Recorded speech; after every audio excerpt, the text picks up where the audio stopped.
नमस्कार। 40% शो में आप सभी का बहुत बहुत धन्यवाद। मैं रोज़ 7 मिनट में 40% कवर कराता हूं। अगर आप एसएससी के किसी भी एग्ज़ाम या रेलवे के किसी भी एग्ज़ाम की तैयारी कर रहे हो तो इस यूट्यूब चैनल को सब्सक्राइब कर लो।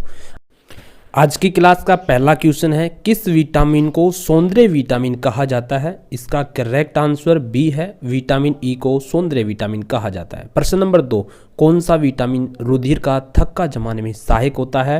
इसका करेक्ट आंसर है डी, विटामिन के। प्रश्न नंबर 3, सेल नाम किस जीव वैज्ञानिक ने सर्वप्रथम दिया था? इसका करेक्ट आंसर सी है, रॉबर्ट हुक ने 1665 में। प्रश्न नंबर 4, कोशिका में राइबोसोम की अनुपस्थिति में कौन सा कार्य संपादित नहीं होगा? इसका करेक्ट ऑप्शन सी है, प्रोटीन संश्लेषण। प्रश्न नंबर 5, कोशिका का ऊर्जा ग्रह किसको कहा जाता है? इसका करेक्ट आंसर क्वेश्चन नंबर 5 का सी है, माइटोकॉन्ड्रिया। प्रश्न नंबर 6, निम्नलिखित में सबसे बड़ा कोशिकांग कौन सा है? इसका करेक्ट ऑप्शन सी है, प्लास्टिड, और अगर सी ऑप्शन में नहीं हो तो माइटोकॉन्ड्रिया होगा। प्रश्न नंबर 7, पादप कोशिका का सबसे बाहरी आवरण कहलाता है? इसका करेक्ट ऑप्शन बी है, कोशिका भित्ति। प्रश्न नंबर 8, सूर्य की किरण से कौन सा विटामिन प्राप्त होता है? इसका करेक्ट ऑप्शन डी है, विटामिन डी। प्रश्न नंबर 9, कौन सा विटामिन हमारे शरीर में सबसे अधिक तेज बनता है? इसका करेक्ट ऑप्शन डी है, विटामिन डी। ये भी सबसे तेज बनता है। प्रश्न नंबर 10, निम्नलिखित में कौन सा एक विटामिन ए का प्रचुरतम स्रोत है? इसका करेक्ट ऑप्शन नंबर डी है, आम। प्रश्न नंबर 11, स्वस्थ प्रतिरक्षी तंत्र के लिए कौन सा विटामिन सहायक है? इसका करेक्ट ऑप्शन बी है, विटामिन सी सहायक है। किस विटामिन की कमी के कारण रिकेट्स नामक रोग होता है? इसका करेक्ट आंसर डी है, विटामिन ई की कमी के कारण। प्रश्न नंबर 13, कौन सा विटामिन घावों को भरने में सहायक होता है? इसका करेक्ट ऑप्शन बी है, विटामिन सी घावों को भरने में सहायक होता है। प्रश्न नंबर 14, गोल्डन चावल में कौन सा विटामिन पाया जाता है? इसका करेक्ट ऑप्शन डी है, विटामिन ए गोल्डन चावल में पाया जाता है। प्रश्न नंबर 15, निम्नलिखित में से कौन सा एक विटामिन ए का प्रचुरतम स्रोत है? इसका करेक्ट ऑप्शन डी है, आम इसका आंसर है। प्रश्न नंबर 16, किस वर्ग के प्राणी अंतःकंकाल से युक्त होते हैं?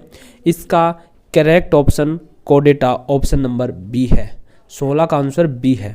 प्रश्न नंबर 17, किस वर्ग के प्राणी अंतःकाल से युक्त होते हैं? ये रिपीट हो गया, इसका ऑप्शन बी है। जो अभी क्वेश्चन 16 था, सेम क्वेश्चन रिपीट हो गया।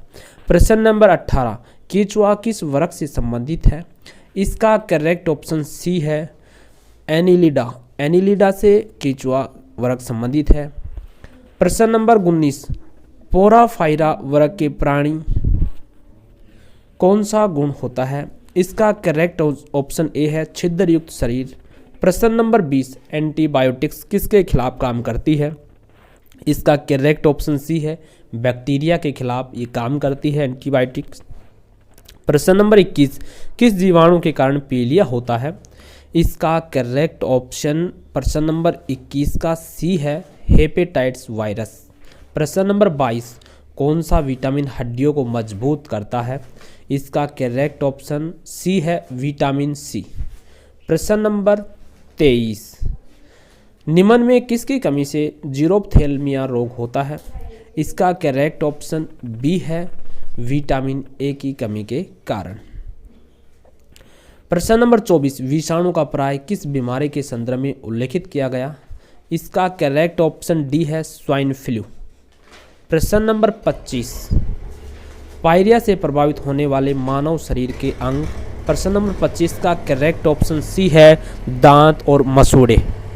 प्रश्न नंबर 26, मुख्य रूप से शरीर के निम्नलिखित में किस प्रणाली पर HIV का हमला होता है? इसका करेक्ट ऑप्शन बी है, रोग प्रतिरोधकता। प्रश्न नंबर 27, निम्नलिखित में कौन सा विटामिन का स्रोत है, यानी सी का स्रोत कौन सा है? इसका करेक्ट ऑप्शन सी है, संतरा, जो विटामिन सी का स्रोत है। प्रश्न नंबर 28, एथलीट फुट किसके कारण होता है? इसका करेक्ट ऑप्शन ए है, कवक के कारण होता है। प्रश्न नंबर 29। प्रश्न नंबर 29, मलेरिया किसके कारण होता है या मलेरिया का कारण कौन होता है? इसका करेक्ट ऑप्शन ए है, प्रोटोजोआ। प्रश्न नंबर 30, निम्नलिखित में से कौन सा एक संचारी रोग है? इसका करेक्ट ऑप्शन बी है, खसरा एक संचारी रोग है। प्रश्न नंबर 31, रिकेट्स की कमी से जुड़ी बीमारी यानी रिकेट्स किससे होता है? इसका करेक्ट ऑप्शन डी है, विटामिन डी। प्रश्न नंबर 31 का ऑप्शन डी है। प्रश्न नंबर 32, वेरियोला विषाणु के कारण कौन सी बीमारी होती है? इसका करेक्ट ऑप्शन बी है, चेचक। प्रश्न नंबर 33, निम्नलिखित में से कौन सा विटामिन का स्रोत है यानी सी का स्रोत? ये प्रश्न भी रिपीट हो गया, अभी तक 2 प्रश्न रिपीट हुए हैं। इसका करेक्ट ऑप्शन सी है, संतरा। प्रश्न नंबर 34, निम्नलिखित में कौन सा एक वंशानुगत बीमारी है? इसका correct option haemophilia, option number A है। प्रश्न नंबर 35, पौधों में जाइलम किसके लिए जिम्मेदार होता है? यानी पौधों में जो जाइलम का काम होता है वो पानी का परिवहन होता है। ऑप्शन नंबर ए करेक्ट है, ट्रांसपोर्ट ऑफ वाटर। प्रश्न नंबर 36, दीप्त फ्लक्स का एसआई मात्रक क्या है? इसका करेक्ट ऑप्शन बी है, लूमेन। लूमेन दीप्त फ्लक्स का एसआई मात्रक है। प्रश्न नंबर 37, निम्नलिखित में से कौन सा रोग जीवाणु से नहीं होता? इसका करेक्ट ऑप्शन बी है, मलेरिया जीवाणु से नहीं होता। प्रश्न नंबर 38, इलेक्ट्रिक हीटर में तापमान अवयव किस धातु से बना होता है? इसका करेक्ट ऑप्शन 4 है, निक्रोम। प्रश्न number 39, antibiotic penicillin is obtained from. इसका करेक्ट ऑप्शन बी है, प्रोटोजोआ। आज की क्लास का लास्ट क्वेश्चन, प्रश्न नंबर 40, निम्नलिखित में से कौन कैल्शियम कार्बोनेट का एक रूप है? इसका करेक्ट ऑप्शन सी है, चूना पत्थर। दोस्तों, इस प्रकार आपके 40% कंप्लीट हुए। अगर आपको रेगुलर 40% मात्र 7 मिनट में करने हैं, कम समय में ज़्यादा क्वेश्चन करने हैं, तो अभी सब्सक्राइब करें, लाइक करें।